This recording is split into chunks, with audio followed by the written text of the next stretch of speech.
Hello, everybody, and welcome to Pull Focus, the cinema-based entertainment podcast where three freelancers come together to talk shop. My name is Mike, and as usual, I am joined by my brothers in crime. To my right, cinematographer and video specialist, Mr. Umberto Estrada. Bert, what's up, brother? Where were you when we were getting high? I know, like literally, I started Every fucking giggling time before you even started talking. Like as soon as the music hit, I started laughing. Yeah, I'm like, what's a different lyric every time. What's Bert gonna say? I love it. And as you all know, to my left, that's the voice of actor, director, producer, Mr. Robert Andrus. Andrus, how you doing, brother? How you feeling? Head cold, head wounds. I'm doing all right. Good. I'm doing all right. I'm glad to be here. Good. I'm glad to have you guys. So, guys, this is going to be another one of Pull Focus Quickfire episode where we do. Sorry, where we do. Just duck next time. It's okay. It's just a flesh wound. Just imagine one on your head. Where we do a quick review of something that we're excited about. The past couple Quickfire episodes we've had has been about movies, but we're going to go on a little bit of a stretch, and we're going to talk about a series this time, which is readily available to you. Actually, Can I give you a new soundbite? Yeah. Medium misfire. We're switching mediums. I'm going to isolate that. Medium misfire. Yeah, done and done. Just put some bullhorn or something in the background. But we're not talking about a movie this time. We are talking about a series, again, readily available to you if you have Netflix. Ladies and gentlemen, let me present to you Mindhunter. I have chocolate all over my mouth. It's not easy. Finish your donut. It's hard work. Physically and mentally, I don't think people realize you need to vent. Best actor. You know, there's a lot more like me. So good. So fucking good, So dude. good. Do you think so? 40 years ago, your FBI was founded hunting down John Dillinger.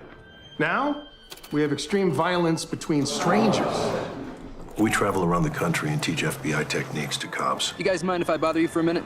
She was found cuffed and lashed to the bed. What people won't do to each other. There's nothing people won't do. How can we help? We should be using every resource we can, talking to the smartest people we find from the broadest possible spectrum. Are criminals born? Or are they formed? Psychopaths are convinced that there's nothing wrong with them, so these men are virtually impossible to study. Yet you have found a way in near perfect laboratory conditions. Hello, ladies. That's what makes this so exciting and potentially so far-reaching. I can't let these guys rub off on me. The way they view sex. And women. It is not our job to commiserate with these people. It is our job to electrocute them. We can't like everything we do. We're talking to serial killers. Serial killers. New terminology. I think you agree with a lot of the cops in this movie, actually, Bert. Attitude is going to bite you in the Yeah. ass. So young to be ruining people's lives. What did you do? You're developing a pattern of behavior that will not sustain you here. Agent Ford, if you leave, I can't help you. There's no procedural rule book for how to talk to these people. If any of this is going to work, we need to talk to more subjects. More! You want truffles?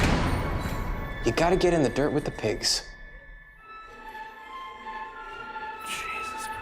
How do we get ahead of crazy if we don't know how crazy thinks?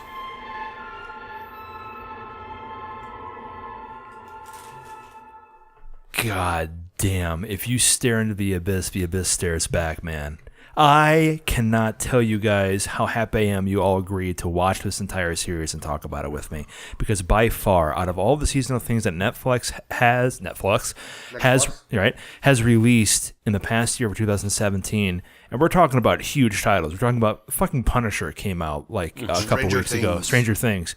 Mindhunter was my favorite. And it's because we look into... Because you have no taste. It's yes, it's but bad. How dare you? You look into not only something from a historically accurate perspective, but it goes beyond being human. It looks into those dark recesses that anytime that it can happen to anybody. So let's happened do to me for 10 days. Yeah, fuck yeah. Wait, I'm so glad you didn't like it. You I'm so glad that you didn't like it. A day?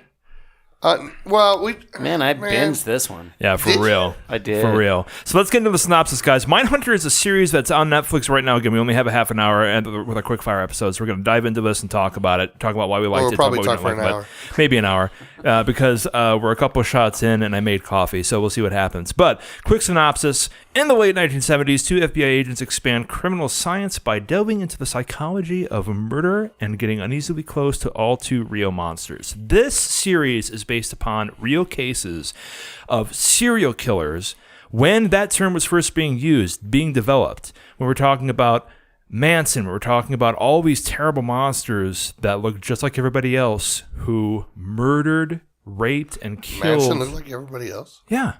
Okay, maybe well, not. He kind of look like you a little bit. How dare you? Just because I'm letting the beard grow does not make me look like a serial killer. I don't know. The swastika between the two eyebrows, that's kind of messed up, too. You think it's too... It's a little too much. God damn it. All right. That's a bingo. But what I loved about Mindhunter is that it's taking cases that really happened with the FBI and it delves into like this dark kind of detectives kind of psychology behind it. So we're going to talk about it a little bit and talk about things that we liked and we didn't like about it. It's on Netflix. If you guys got it, watch it. But let's delve into a little bit. So guys, what do you think overall? What were your first impressions when it came to this series when it popped through? Go ahead. Okay. Yeah. Hit it. All right. We're like both like right and up there. go. No, show the actors because I don't know the names. The names, yeah. Okay, so here's the problem. No, they're actually no. One of the things that I really liked about this series is, again, I'm a big proponent of like if you could do more with little, that shows that you got your shit together. Yeah. And well, I felt this is that a period piece, so it was kind of tough to begin It's limited with. to begin with. Yeah, you already, Yeah. But what I loved about it is, really, the three of us could have went and made this thing. We're just not smart really enough. could, honestly. Yeah, we're just not smart enough. I mean, like you get a jail cell. It's you true. Get What do you one mean great not actor. smart enough? Did you make this thing? No. Well, then let me continue. No, I'm sad. I think you could have made it, Andrew. No, but here's what. Again, we're not smart enough. Right. Who is the people that made it? Yeah, for the sure. people that made it, because you can get a jail cell, Get it. 3 actors, 1 camera, and 1 spotlight, and make magic. Yeah, for sure. This is one of the things, especially for acting, that you go like, damn. Yeah. I mean, a lot of the times you're like, oh my God, they're pretty intense. Locations were very limited. Yeah. They didn't do a lot of traveling. Plane shots were close. Yep. You know, so For the most part, who are these people? yeah, For who real. are these people? Good For the point. most part, Correct. unless you watch Fringe, you may not know anybody. Yeah, because I mean, like the whole Hats off to Buchanan, Anna Torv, by the way. The first Good time God. that I saw him was today on Sully. He's in that movie Sully. Really? Yeah. Which one? Jonathan Groff? No, Holt McCallney. McCallney, who played Bill Tench. Yeah. The senior agent of the the Mindhunters. senior agent. But what I loved about this thing was I'm like, oh my God. I mean, they could have most of these locations, if you are, I don't know, crafty enough and witty enough and just like a good person, No, you you could have got figure for it- free. No, Yeah, you figure for it out. sure. You You would've figure got it it out. for This free. is like a true independent. Like, Right. It really is. We could have But- made this. I love Yeah, it. I love it. That's that what I agree. said that I because totally agree. if we were smart enough, we could have made this. I mean, because like the scripts are really small. Yeah. Really, it's all in the acting. The locations are limited, like I Yeah. said earlier. You just have a powerhouse with very little things going on. So what are the strengths then? If you have a situation where you have a project like this that Oh, has this- the capability of being able to be really deep, which this entire series was, we're talking about, I have to check, I'll let you guys know, it's at least a 10-episode series. It That's is 10. 10, yeah. It's 10. So what are the strengths? If they're the strengths dealing with are like... putting together the crew, Okay. the cast, and the production team. Oh, I would say the That's production it. team is the strongest Like thing that they have. literally, you put all of those together and you get a really good. What was strong really about the good series. production on the series? Well, the fact that they could find all this stuff, Yeah. and keep it small. Look, one of the small details that comes to play, I'm not exactly sure who was the person who was in charge of it.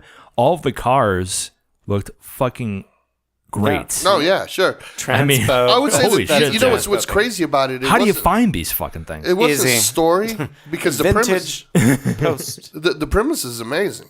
It wasn't the problem that I had. The biggest problem that I had with it was acting, and especially the 2 leads. and in particular the lead. I absolutely disagree, but keep going. But part of it had to do with the fact that, like, lately you've had this mold of okay, I'll use the Iron Fist main character. I don't know his name. Crap, I don't know that one. The guy from Game of Thrones? Yeah, that guy. Hold on, I'll look it up. Keep going. Okay, I love that I know his character name from Game of Thrones, but I don't know his real name. Loras Tyrell. Tyrell. What is it, Flynn Jones? Hold on a second. Yeah, that's unfortunate. Finn Jones. Okay, Finn Jones. so not.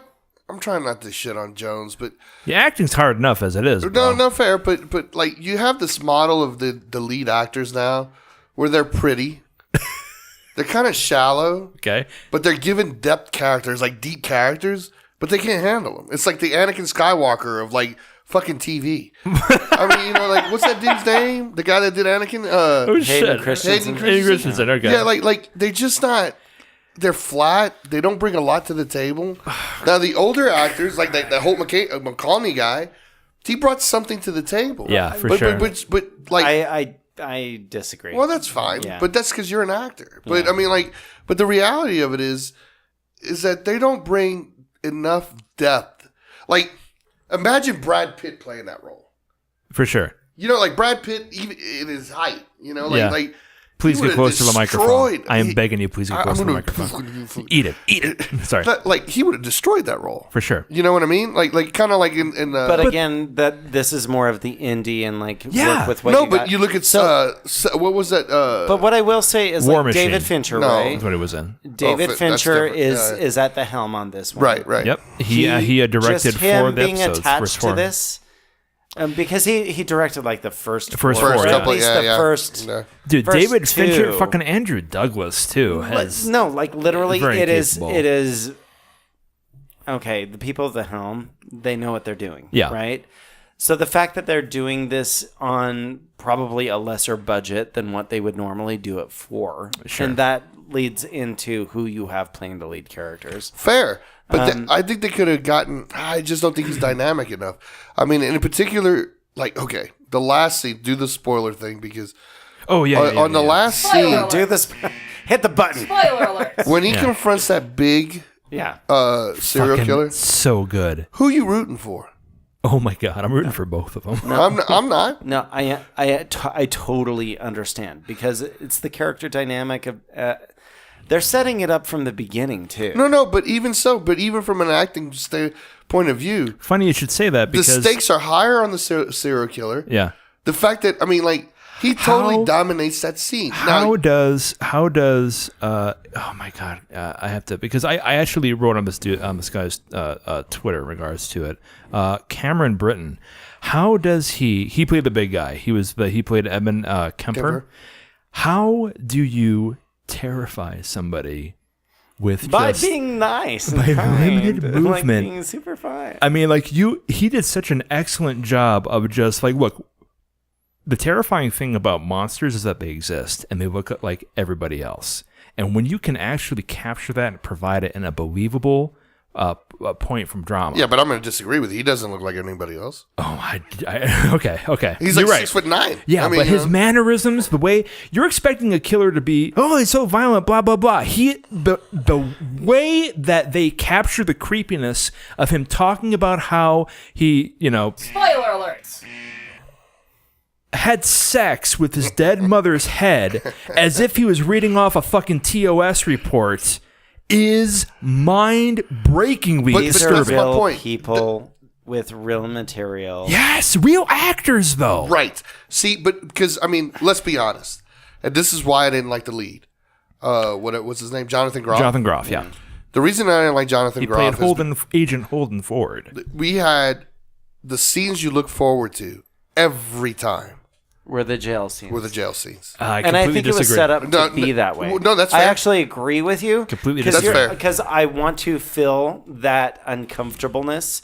I want to feel what's going to happen. You want to get reassurance as to why you're watching this series. Right. But what makes... Because I don't I don't care about him as an FBI agent. I care about the... Thanks. No, and Thank you. that's where I'm agreeing with you. Because if the girl wasn't fine and naked in the first episode, I'd give a shit. Oh, come on. So you always objectify that No, shit. but it's a fact. No, but here's the truth in it, though, right? Well, he's being honest and he's truthful. What are you watching it for? Were you watching it to watch Jonathan Groff? I was watching it to read get fucking creeped out. That's Right, my point. that's the prisoner. About stuff that that's actually happened. That's the serial killers. That's not him. Here's a fun fact So- that we got from IMDb.com.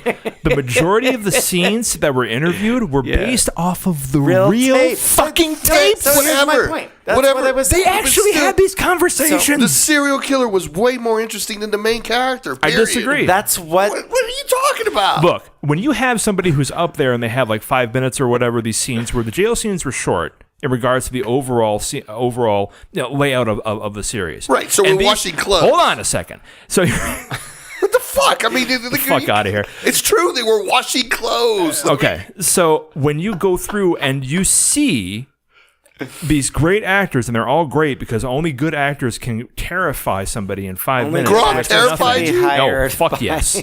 Groff. Not Groff. No, not Groff. All right, not then. until, but Groff made me feel for him because I When? saw how this white bread motherfucker was turning into a serial killer. Oh God, no. Done. No. Done. No, because number one, he may have had aspects because I The consider- reason, Listen first to of me. all, the reason Listen to as to me. why Listen to me. you listen to me. You listen The to me. reason as to why he had a panic attack in the last episode was because he realized that he had so sucks. much in couldn't come up with a common better with choice. these fucking monsters. That's because Why aren't you like hitting the spoiler button Spoiler like, alert. over and over and over? Like, first of all, over look, and over look and check over. this out, man. Hold on a second. I'm going to DJ real quick. Spoiler alerts. The guys, there's going to be so many Spoiler spoilers in this. You're not even going to have to watch the series after we're done talking about it. But anyway, go The ahead, Bert. freaking like accountant that came in at the end was more interesting than the lead character. Totally disagree. Oh come on! Totally Are you disagree. kidding me? That You dude see- was a bag. I mean, he just sucked. You see how Agent Ford has this need That's to character. find That's not out. actor. That's bullshit. The character is formatted through the acting. And he didn't format shit. That's not true. Come on, man. It's not true. I mean, like again, every time that you turn on Jonathan this show, Groff was one of the best things about this series. Oh Done. God, he's crazy. Again, the only pretty face. He was a enough handsome talent, man. I feel you. Has enough talent to get a lead. He was, But the reality is, every time I turned on this show, yeah. it was not to see his stupid face. Okay. The only person I had to not look up was Anna Torv because I'm a Fringe fan. God damn. God Like- bless Fringe, by the No, way. God yeah, bless God Anna bless Torv. Wait, is that the lead, the other The leader? psychologist. Yeah, Psycho- the See, Bond she's psychologist like- lesbian. And I know you didn't. How like the her 'cause fuck you said can you that going say in. that? Because they're flat actors. They didn't bring anything to the table. That's absolutely I mean, ridiculous. like again, when Mulcahy and his son, Yeah. you know, like dealing, Bill Tench and his son. Yeah. Those scenes are real small. Those are hard fucking core. You're right. Yeah. They're small scenes. Again, not a lot of weight. He would bring it. You would Yeah. feel that he's a father that is fucked up over his son while dealing with serial killers. Because he his sees son might be a serial killer. Holy shit, right? That's so fucking crazy. The weight is there. Yeah. His wife, the whole time that she knows her marriage is in trouble. Yeah. She knows that he'd rather be like chasing a fucking It's an bird. obsession. Let's talk really quickly. His Drinking? drink. Yeah. Really quickly. Let's talk about how well the addiction that these agents had was culminating when it comes to these episodes. But- these guys didn't. It's a trope that we see in a lot of police films. It's a trope we see in a lot of detective films, and just like even westerns and that kind of thing. It's the job that keeps these guys going. These guys did it in such a sublime way Bill that I Tench thought did it was that way. refreshing. I thought it was man, excellent. I'm sorry, Well, but and you can just talk about the people that run the show. well, As I would far say as that. Oh yeah, they- sure. I just didn't they're feel the like he true brought heroes that. of the show For sure. real. That's true. I can So give you guys that. here's the thing: whether or not you like Jonathan Groff as the lead character, whether or not you like Holt, whether or not you like Anna Torv's character Wendy Carr, I don't think this show is about necessarily the agents doing the agent job. Oh, I don't know. They spend a lot of time on it. I mean, they do. What's it about then, Andrus? I Yeah. understand that. I think mostly what's behind all of it is the psychology behind everybody, like each of the characters' aspects. So the development of what they're trying to do is this character in and of itself? Yeah, I think so. I don't know if I'm articulating it correctly, but Yeah, because I would say it's about the cops. I mean, well, they're certainly the primary characters, right? You're following them through their personal lives. You're also following them through their career. Yeah. But I think you make a good point. More than anything, it's they share the spotlight with the process. It's about the psychology behind everything. Yeah. These guys are going into uncharted waters. Back in the 70s, people didn't have a word for these monstrosities of humanity. These people who would dismember, rape, kill, torture. Back then, we're coming recently out of wartime. We're coming out of Vietnam. We're coming out of what the definition of what it means to be a criminal is changed. And this, though a dramatic representation of that, is a way in which we can look back and see how people handle how the human condition itself is getting mutated when it comes to how people commit violent crime.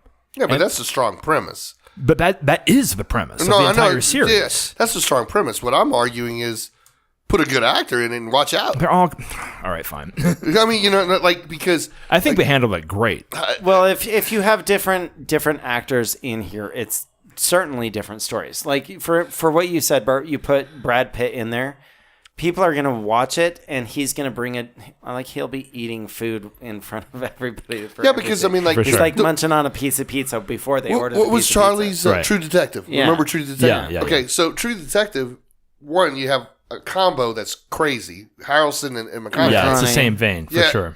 But if you look at the series, it's relatively simple. You know what I mean? It's like they're chasing a bad guy. They're going to go after the bad guy. Right. But it's more about them than what's going on in the storyline. Exactly. It's about them That's, as human beings, not the case. You're right. This dynamic. This is where it flattens because it should be. And that's why I said it's more about the psychology. I think it flattens. I think I find it more interesting that they share the spotlight with the process. Well, here's they're the developing these guys not alone, but these guys are a limited. They're developing the process. They are, which is part of the fucking awesomeness of the series. No, but these are based off of real historic events.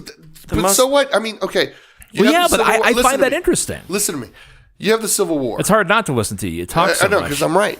Did you watch, what was it, Gettysburg? Was it Gettysburg? Okay. Yeah, totally. Okay, so like... You mean the TV series or do you mean the film? The film. Okay. Okay, so, and this is going to be too obscure. I'm trying to think of something that would work where, yes, you talk about World War II. Yeah. Or the film Pearl Harbor, let's say. Yeah, okay. But does it work without, what's his name? Ben Affleck. Ben Affleck? No. It works better with Ben Affleck. with a different actor. Ooh, Bert. Yeah. I'm a huge fan of Ben Affleck now, but Ben Affleck in that movie was terrible, right? A really good choice. When you go, but does that negate Pearl Harbor? Sorry. Yeah. Does that negate Pearl Harbor? No. Pearl Harbor in itself is the reason a drama. you're watching the movie Pearl Harbor is because Michael Bay produced it, and you're watching a film about Pearl Harbor. Same thing with Ben this. Affleck was a draw David at Fincher, the time. serial Josh killer. Hartnett Holy was shit. a bigger draw. I mean, Josh Hartnett, I think, was the bigger draw rather than or Cuba Gooding. Yeah. Cuba was certainly a draw in it. So when you look at it, the event, serial killing, is going to draw all of us. For sure. You know? So why not have the execution? Again, this is the guy that did a freaking, what's that? Yeah, Twin Peaks. No. Fincher Sorry. did a, what's his name? Fight Club. He did Seven. Oh. Yeah. Same movie. Social Network. Jesus Christ. Like with Seven, serial killer. Yeah. Same thing. But yet you had these dynamic actors that brought the subject matter. Yeah. Which is what you're arguing. It just made it even better. I mean, you know what I mean? And that's what I felt was bad about this was that the two leads, well, mostly the lead, just didn't bring enough to the table. I was waiting 15, 20 minutes. Yeah.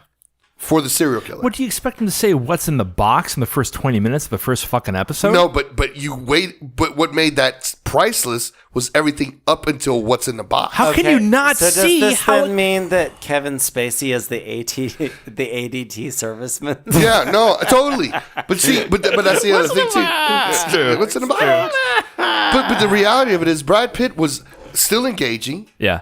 was still funny. Yeah. Was still, Morgan Freeman being the older guy. Yeah, Same. The dynamic is absolutely the same. That's a different dynamic though, because Brad Pitt was Not the really hothead. though. Not really. It's the Brad same Pitt buddy was the- cops. I mean, I understand the buddy cop dynamic, but Brad Pitt's character in Seven was a hothead rookie hot shot. Yeah, Groff's character does. Groff's character is not. That's he true. had one But- success, which was not a success. He starts bending the It was rules. a failure. It was just yeah, experience. but he's still a hot shot in that sense. Yeah. He starts bending the rules immediately. And not only that, he changes the viewpoint of everybody that's involved around him to the point where, which I think is great as far as character, that you question, is he a serial killer? Yeah. You know what I mean?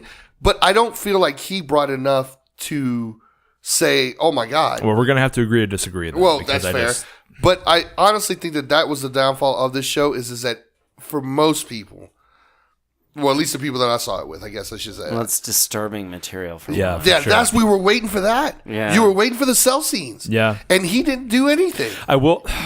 It was Okay. he put the question out, but who stole the show? Every single time is whatever serial killer they put in front of him. Which is the main narration behind those scenes. We're not trying to figure out whether or not Groff is going to get closer to his goal during those scenes. We're watching to see But we how. are. I'm not. I'm watching to The see whole how. point is he's developing a program. That's he's true. developing the series. So what are you talking about? Because you have to introduce different stimuli to how it's going to affect the program that he's trying to meet. If the entire thing was about both of them interviewing the Edmund Kemper character, it would have been a dud of a series. But we have like 6 different serial killers that come into play. I don't watch those scenes to find out how Ford is going to adapt his plan. I watch to see what stimulus he's going to be presented by these monsters. That's what I watch it So for. he's a reactionary character is what you're trying to say? Absolutely, that he he's reacts reactionary. Okay, but that's my problem with it, is that even when he reacts, It's not enough? it's not enough. Okay. I can respect where you're 'cause, like, coming from. because I at just the disagree end- with you. At the end, again, like,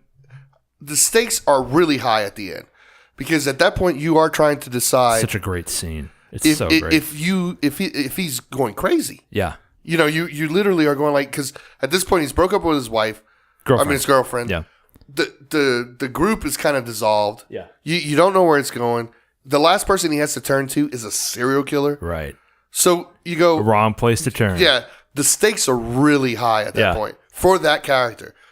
And he goes there, and I just felt like all he did was whimper. Okay. You know? Let's talk about a little bit, because we're running out of time. Let's talk about a little bit something I wanted to bring up to you guys a bit. The reason as to why I found this entire series somewhat terrifying is not only because of the historical part of it, but because of the way in which the serial killers, the actors, played these abominations. It made it so believable that I could see myself in that room. It made it so believable that I could see. Did you watch Dexter? I did watch Dexter. Okay, there you go. Yeah, Yeah, which is a and character that's study. A good point. I mean, that's a good point. But Yeah, what I want to hear from Michael Hall's a better guy. He really is. Michael Hall would have done a great job in this series, without for a sure, doubt, without a doubt. But As first, Agent Ford. yeah, honestly, I think so. I think he would have done a great job. If he was younger, I think he would have done it, and I think he would have been a hell of an actor. But that's the question I want to bring out to you guys. We're dealing with stuff that is based in real world. It is even more relatable than some of the other titles that we've been talking about in the past couple of months, like Lord of the Rings and other stuff like that. What were the things about this series that made you feel uncomfortable, and why? And I'm not talking from a critique standpoint.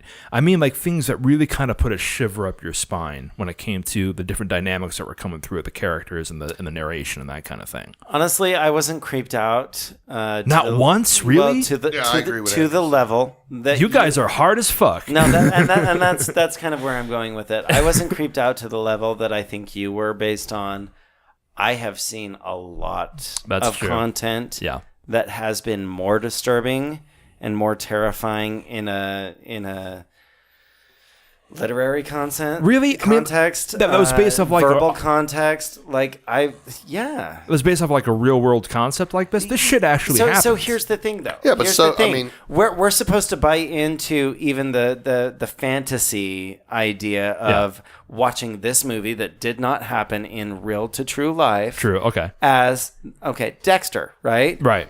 Dexter is not based on a real person. No, it's a good point of comparison. I hope. or even going back to Fincher. Okay. Seven is not they're not real. But it has really the same atrocities. It still has the same This stuff is foundation. based off of real cases, I am so though. No, but still... It's okay, because I'm desensitized based on content. Oh, okay. The idea in my mind is I'm buying the reality as we're watching it that this stuff is true.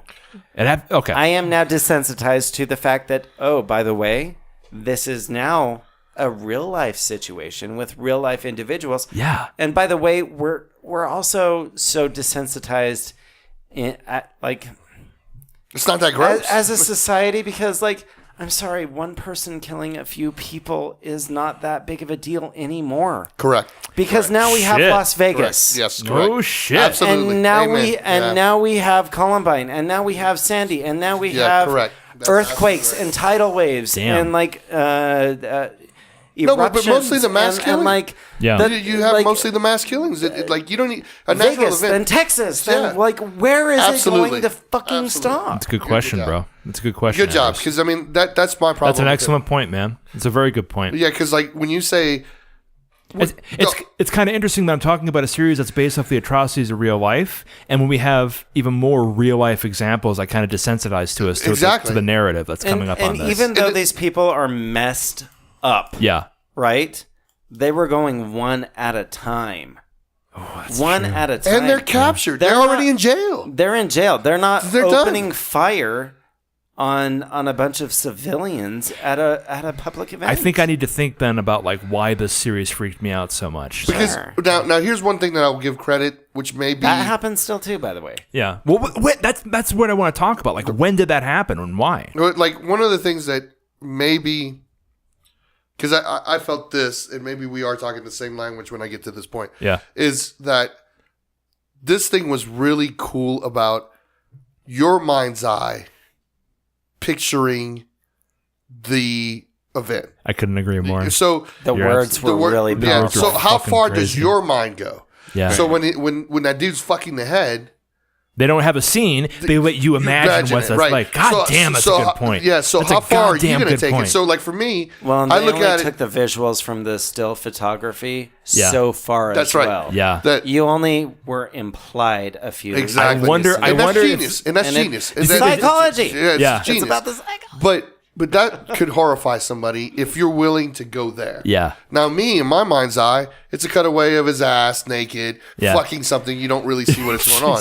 Kind of like the shoe. Literal context. Yeah, kind of like the shoe when the dude was fucking the shoe. Yeah. Same shot. Yeah. You know, I'm not thinking of it like crazy. When you look at Seven, and he breaks into the dude and the guy that is still alive. Yeah.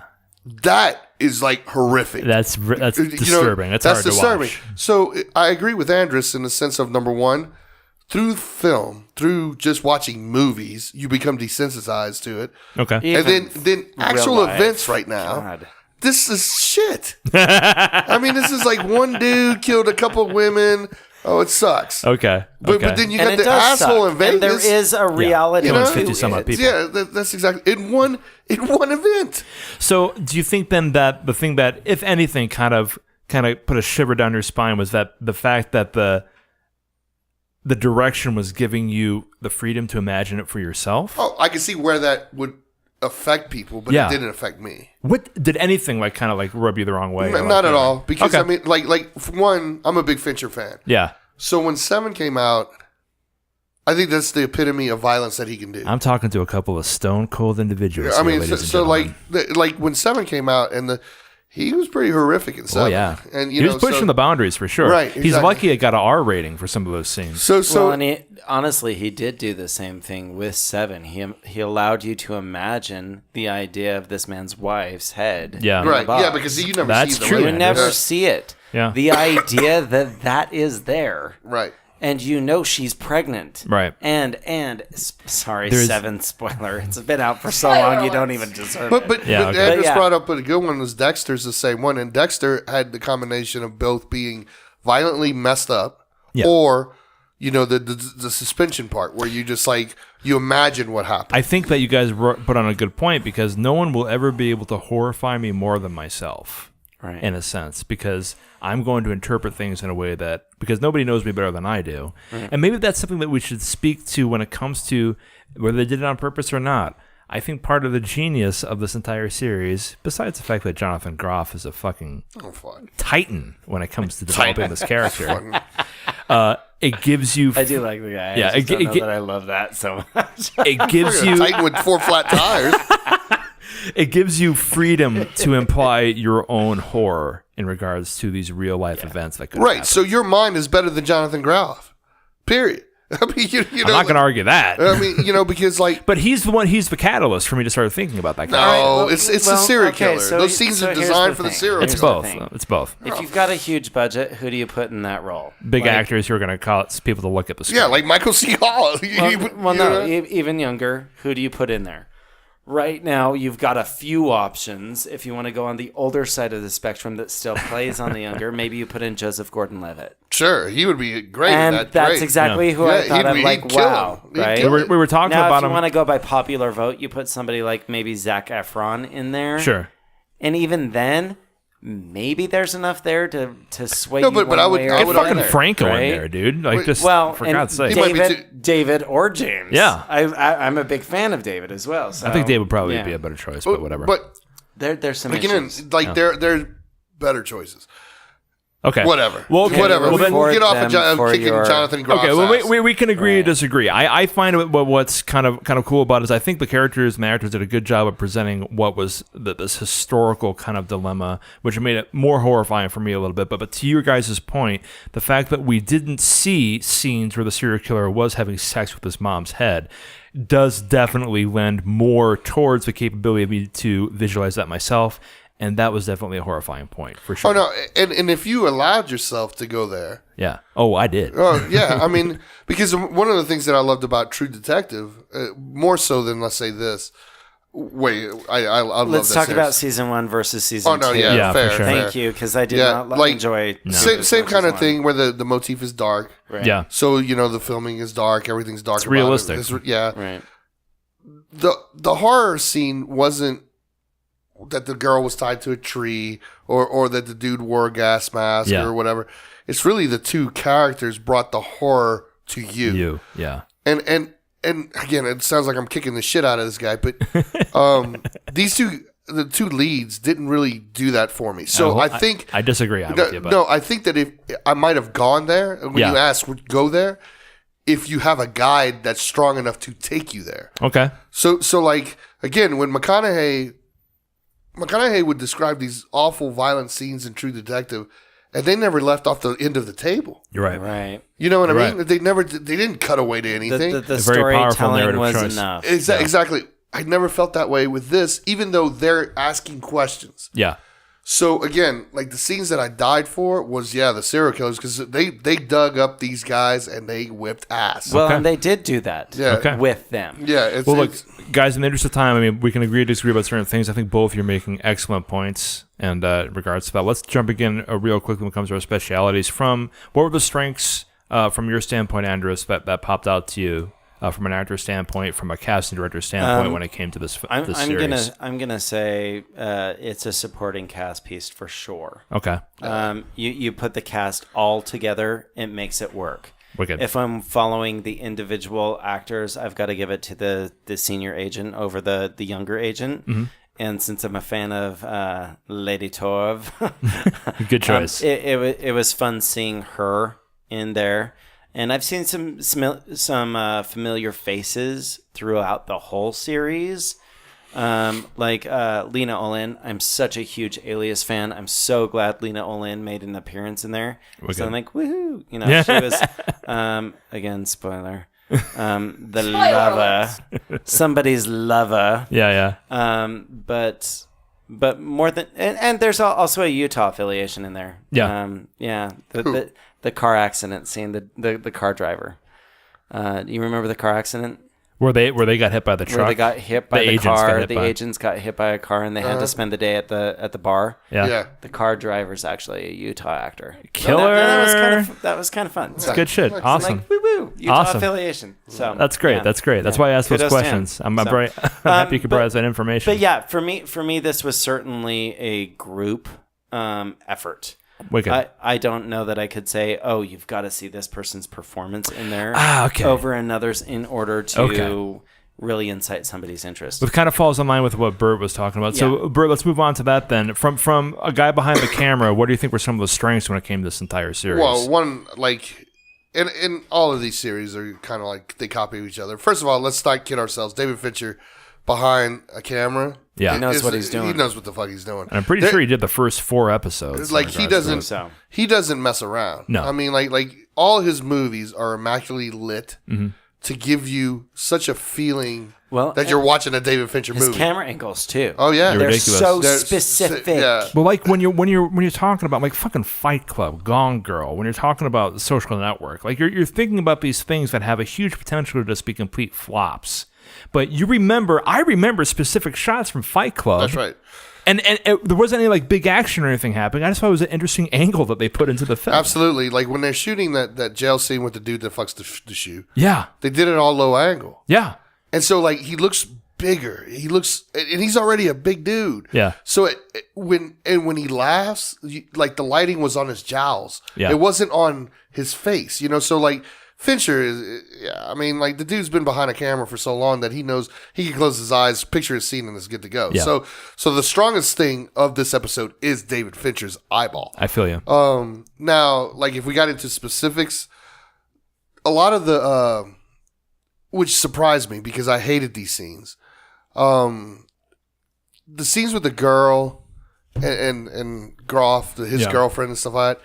If you notice that whenever they were in her house, it was always a little darker. Yeah, but Hannah Gross? Yeah. Like Hannah Gross. What I appreciated about it is that you always felt that relationship was doomed to failure. Even when they met. Yeah. It was always dark. They might have a sliver of light, but a lot of it had to do with like, it was a practical thing. I gotcha. Did you also see what they did with the end of their relationship too? It was all dark. It was in the porch.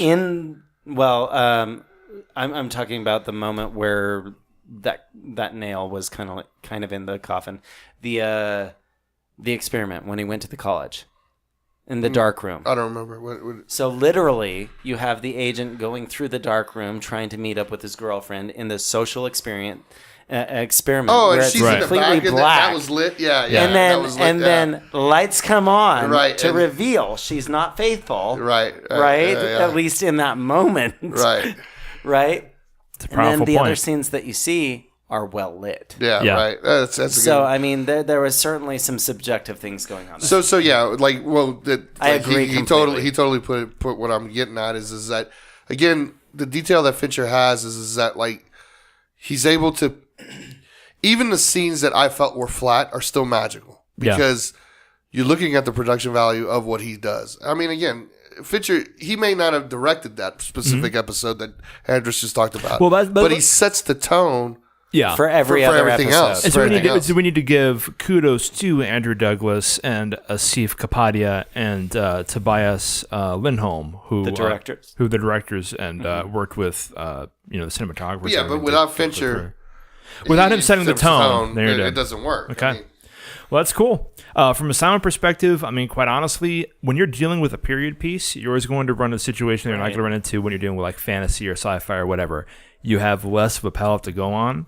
So what I look for is the capability of the audio team, and this is in line with the director and everybody else, to appreciate the use of silence.